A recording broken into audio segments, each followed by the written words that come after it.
Okay, we are rolling into our discussion for Moon Knight episode 102, Summon the Suit. Okay, where we're gonna have, where we have more Oscar Isaac saying every British slang you can possibly think of.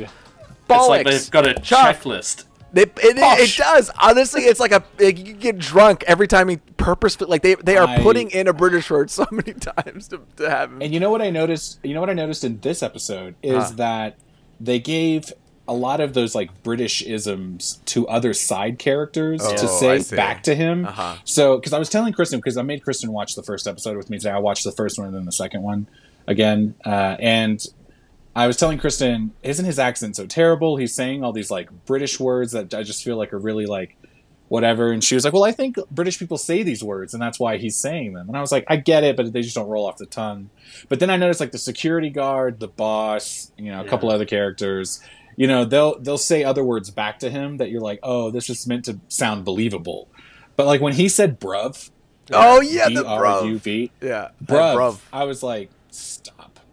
When he calls him not good. When he calls Mark twit, I roll my eyes so hard. It's just like, first off, adults in England don't talk like that anymore.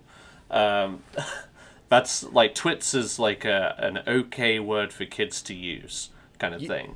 If you're going to call something anything with a TWT, it's a twat. But obviously it's a Marvel show. But yeah, it's just like, I noticed that too. Like, a lot of people just come back with like bollocks and bloody, and it's just like not. You know, it reminds me of V for Vendetta. You guys seen that? A long time ago. With Natalie Portman. It's the same kind of. It's literally the same kind of thing. Man. And so many characters in that movie say bollocks and you know, shit like that, and it's amusing. You know what? When you watched, when you were watching WandaVision and you saw like, oh, every episode is a different era, and then you learn it's like because she loved these TV shows as a kid, and so she was able to cope with, you know, Vision's lost by putting themselves in the world of her favorite TV shows. You know, I wonder if, you know, because his dissociative identity disorder came from trauma. So what if he is like, what if this bad British accent is like on purpose, where, you know, the only thing that finds him comfort is like watching old like Oliver Twist movies or something like that, and he has this like accent that he's pulling from like old British movies, and he's just like wants to go back to the time when he felt safe, and so he's putting on this very old school, almost Hollywoody accent. You know what I mean?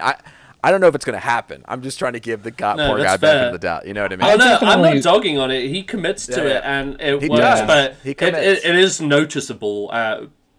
You know, it's like, especially it's when they feed him those. Exactly. Yeah, it's like when they say those specific lines or whatever, they have that just like random banter, like bruv. You know, it's just like, all right, you're just having fun. It doesn't feel believable, but we'll let it pass. Like somebody from America went over to England and talked to some people and wrote down some favorite isms. You know what I mean? Yes. But all that I mean, again, he commits so well to it.